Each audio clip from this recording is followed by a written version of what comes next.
अस्सलाम वालेकुम नाजरीन, उम्मीद करता हूँ आप सब खैरियत से होंगे। नाजरीन, मैं आज मौजूद हूँ नॉर्थ नाज़ाबाद ब्लॉक एच। यहाँ पर एक नामी गिरामी रियल एस्टेट जिसका नाम शम्सी कॉरपोरेशन है। यहीं पर आज बात करने के लिए हमारे साथ मौजूद हैं जनाब यूसुफ शम्सी साहब, जो कि CEO हैं शम्सी कॉरपोरेशन।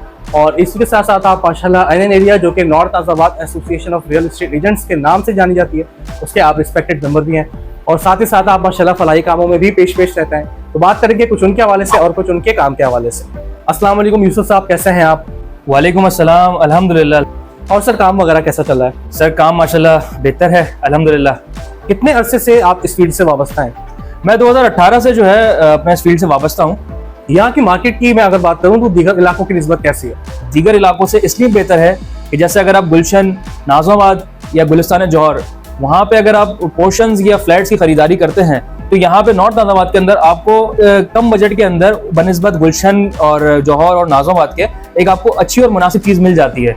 यहाँ पर एक नॉर्मल मकान, फ्लैट और पोर्शन की कीमतें क्या चल रही हैं?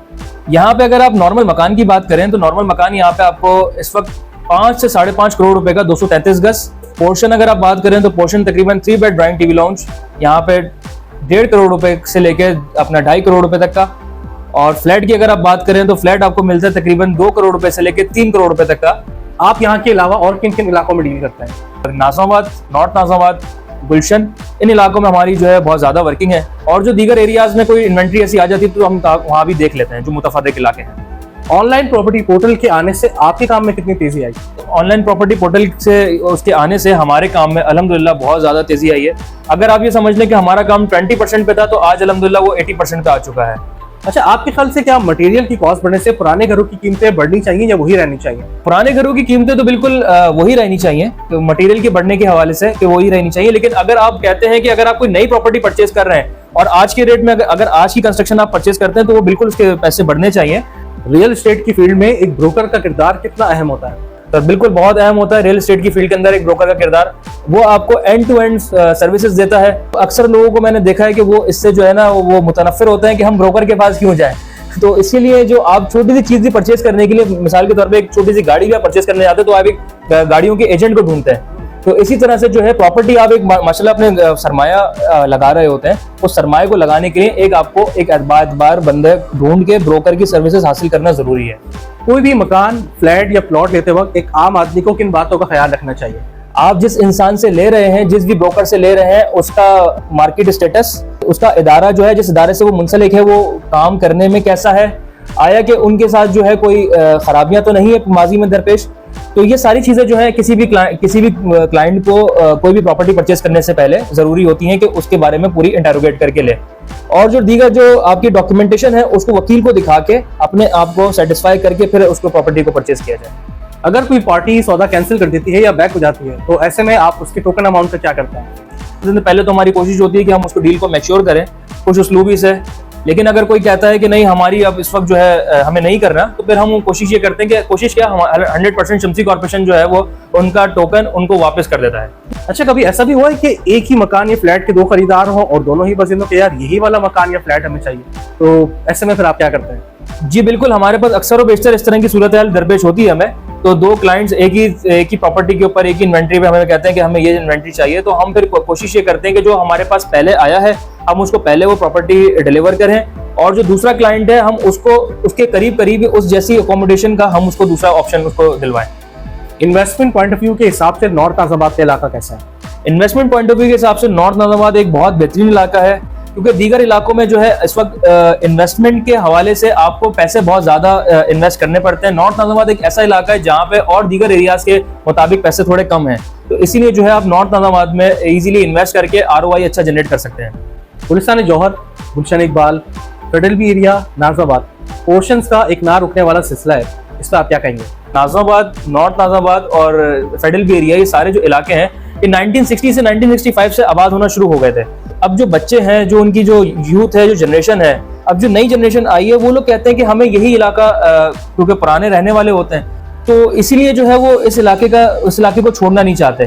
और लाजमी सी बात है कि जो पुराने मकानात होते हैं तो फिर वो उसको तोड़ के जो है उसके पोर्शंस बनाते हैं। गवर्नमेंट को एक इसके ऊपर इनिशिएट लेना चाहिए। जो भी यहाँ पे सेवरेज लाइंस है जो उन्होंने मकानात के हिसाब से 50 साल पहले डाली थी, तो अब वो 50 साल पहले की वो बिल्कुल खस्ता हालत हो चुकी हैं।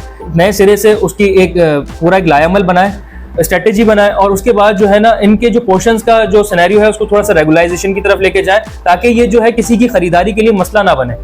मौजूदा हुकूमत की बनाई हुई रियल एस्टेट से मुतालिक जो पॉलिसीज हैं, आप उससे किस हद तक मुतमईन हैं? मौजूदा हुकूमत की पॉलिसी से मैं माजरत के साथ बिल्कुल भी मुत्तफिक नहीं हूँ। उसकी वजह यह है कि इनकी जो पॉलिसीज हैं उन पॉलिसीज ने इन्वेस्टर्स को हमसे दूर कर दिया है, रियल एस्टेट सेक्टर से दूर कर दिया है। जो आज से पहले रियल एस्टेट सेक्टर के अंदर इन्वेस्टर्स मौजूद हुआ करते थे, जो इन्वेस्टमेंट करने के लिए आते थे, अब वो उनका रुझान बहुत कम हो गया है। अच्छा, आमतौर पर रियल एस्टेट एजेंट्स और बिल्डर हजरात को सरकारी इदारों में लीज, सबलीज और डॉक्यूमेंटेशन के हवाले से क्या क्या मुश्किलात पेश आती हैं? आमतौर पर जो मुश्किलात दरपेश होती हैं, सबसे पहले उनका जो डॉक्यूमेंट एडमिट होना एक सबसे बड़ा मरहला है। डॉक्यूमेंट एडमिट करने के लिए स्कैनिंग यूनिट पे जाता है डॉक्यूमेंट आपकी रजिस्ट्री होने के बाद। अब स्कैनिंग यूनिट से आने में अक्सर डॉक्यूमेंट्स को 3-4 साल लग जाते हैं, जो कि क्लाइंट को हम सेटिस्फाई करने में बिल्कुल जो है मुश्किल हो जाती है हमें। तो इसीलिए जो है गवर्नमेंट को चाहिए कि कोई भी रजिस्ट्रार ऑफिस है, उस रजिस्ट्रार ऑफिस के साथ आपको एक अपना स्कैनिंग यूनिट लगाना चाहिए उसके बिल्कुल साथ ही, ताकि हमारी फाइल्स जो है वो 3-4 महीने 3-4 सालों के अलावा हमारे पास दिनों में आ जाए। आमतौर पर आपको बिल्डर प्रोजेक्ट में ज्यादा फायदा होता है या जो आप लोगों की रेगुलर चीजें होती हैं? देखिए, हमारे बिल्डर प्रोजेक्ट्स में भी हमारे दोनों क्राइटेरिया अलग अलग हैं। बिल्डर प्रोजेक्ट्स में हमें भी उसमें भी फायदा है, और हमें जो आमतौर पे जो फायदा है अपना नॉर्मल प्रॉपर्टीज में।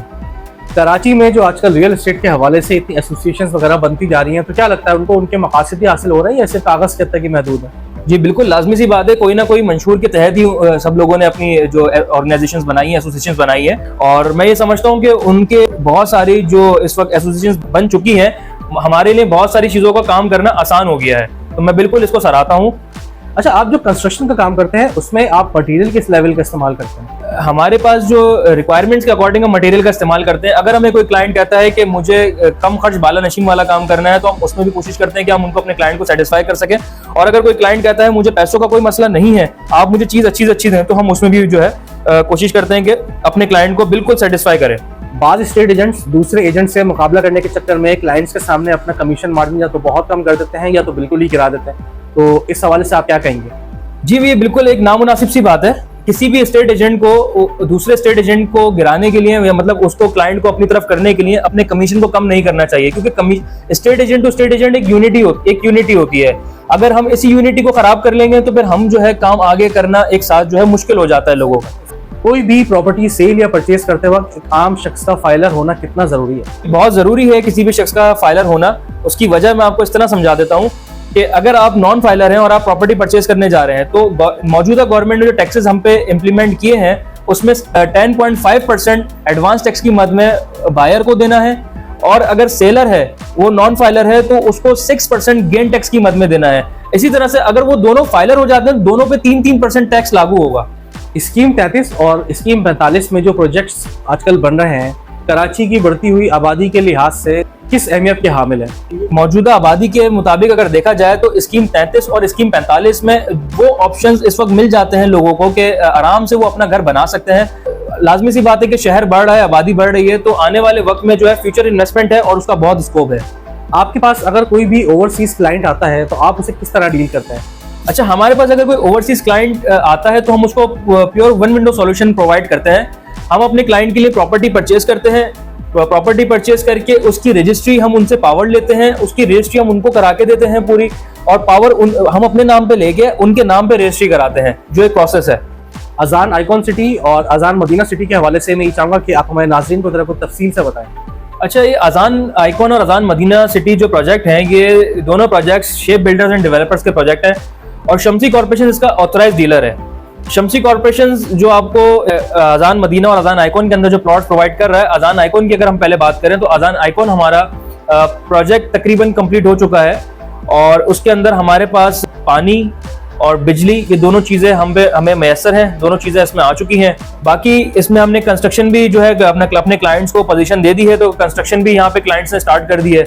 अब हम अगर अजान मदीना की बात करें तो अजान मदीना भी इसी तरह बाउंड्री वॉल गेटेड प्रोजेक्ट है, जो कि अभी इंशाल्लाह मुस्तकबिल के अंदर आप इसको भी देखेंगे। इसमें सहूलियात की अगर बात की जाए तो इसमें तमाम तर एमेनिटीज हैं, स्कूल, कॉलेजेस, मस्जिद, ये सारी चीज़ें इसमें शामिल हैं। दूसरा ये कि अगर हम इसके प्लॉट्स की बात करें तो इसके plot as compare to market बहुत मुनासिब कीमत में है। जैसे अगर हम मिसाल लें कि 120 गज का प्लॉट कितने का, तो 25 लाख रुपए का, शहर के अंदर आपको 25 लाख रुपए का प्लॉट मिल रहा है 120 गज का, वो भी 25,000 रुपए माहाना किस्त पे। इसी तरह से 80 गज का प्लॉट भी आपको जो है तकरीबन 18,000 रुपए माहाना किस्त के ऊपर टोटल 18 लाख रुपए का आपको प्रोजेक्ट अपना प्लॉट मिल रहा है। तो मैं ये समझता हूँ कि लोग जो है इन्वेस्टमेंट करते हैं बहुत दूर दूर तक, तो ये प्रोजेक्ट आपके बिल्कुल शहर के अंदर है, गडाब टाउन के अंदर है, ये स्कीम 45 में लोकेट करता है। ये प्रोजेक्ट अच्छी लोकेशन है, इसकी सरमायाकारी के हिसाब से भी एक अच्छा प्रोजेक्ट है और रिहाइश के हिसाब से भी जो है इसका अच्छा प्रोजेक्ट है। शेप बिल्डर्स एंड डेवलपर्स ने इसको जो है इसकी जो माजी में जो प्रोजेक्ट किया है अजान आइकॉन सिटी, बिल्कुल उसी तरह से इंशाल्लाह इसको डेवलप करेंगे और अपना डिलीवर करेंगे अपने क्लाइंट्स तक। अच्छा, मुझे ये बताएं कि जो प्लॉट्स माजी में कमर्शियल हो चुके हैं, उसी लोकेशन के चंद प्लॉट जो कि अभी तक कमर्शियल नहीं हुए, आपको क्या लगता है कि इस पर आबाद एसोसिएशन और जो हुकूमती इदारे हैं उनको कोई पॉलिसी बनानी चाहिए? इसके ऊपर पॉलिसी बनाना बहुत ज्यादा जरूरी है। अगर जो माजी में प्लॉट कमर्शियल हो चुके हैं, अगर उसके बराबर वाला प्लॉट कमर्शियल नहीं हुआ तो ये बिल्कुल नाइंसाफी वाली बात है। अब अगर मिसाल के तौर पे आप नॉर्थ नाजाबाद की बात लें तो 320 फीट का रोड है, 320 फीट पे कुछ प्लॉट्स कमर्शियल हैं जिन पे हाई राइज बिल्डिंग बन चुकी है और कुछ उसके बिल्कुल बराबर वाले या चंद प्लॉट्स हैं जिन पे बिल्डिंग नहीं बनी है, कुछ भी नहीं बना, और वो मौजूदा हुकूमत की पॉलिसीज की वजह से जो कमर्शियल नहीं हो सकते तो इसलिए रुके हुए हैं। मैं ये समझता हूं कि इस वक्त आपके जो प्लॉट्स का कमर्शियल होना आपकी मईशत के अंदर, आपकी इकॉनमी के अंदर बेहतर किरदार अदा कर सकते हैं। उसकी वजह यह है कि एक तो आबादी का बढ़ता हुआ रुझान, लोगों को फ्लैट्स परचेज करने में आसानी रहेगी, आप यहाँ से लोगों को रोजगार मिलेगा, बहुत सारे लोग इस फील्ड से वाबस्ता होंगे और हमारी गवर्नमेंट ने जो पॉलिसीज बनाई हुई है कि रोड के प्लॉट्स को कमर्शियल नहीं करना, तो मैं ये समझता हूँ कि बिल्कुल अहमकाना फैसला है। मैं ये चाहूंगा कि आबाद के साथ मिलके, आबाद और इसके साथ जो मुंसलिक इदारे हैं जैसे SBC है, KDA है और दीगर जितने भी इदारे हैं, वो इन प्लॉट्स को कमर्शलाइजेशन की तरफ लेके आए ताकि इससे जो है लोगों को रोजगार मिले और वसी रोजगार मिले और यहाँ पे आबादी का सिलसिला एक जारी और सारी रहे। कराची जैसे शहर में एक आम आदमी के लिए घर लेना कितना मुश्किल हो गया है या फिर बना दिया गया है? नहीं, बिल्कुल बना दिया गया है, बिल्कुल बना दिया गया है, ऐसा कुछ भी नहीं है। देखें, घर लेना सबका ख्वाब होता है। अगर आप 50 लाख रुपए का घर है और वो स्टेट एजेंट के पास आता है तो स्टेट एजेंट उसके पहले 20 लाख रुपए ज्यादा करके बता देता है कि हमारा जो है, अब जिस इंसान का बजट 50 लाख रुपए है तो वो बोलेगा कि यार मेरे 70 लाख रुपए बजट मैं तो नहीं ले सकता, तो इसीलिए इसी वजह से बना दिया गया है।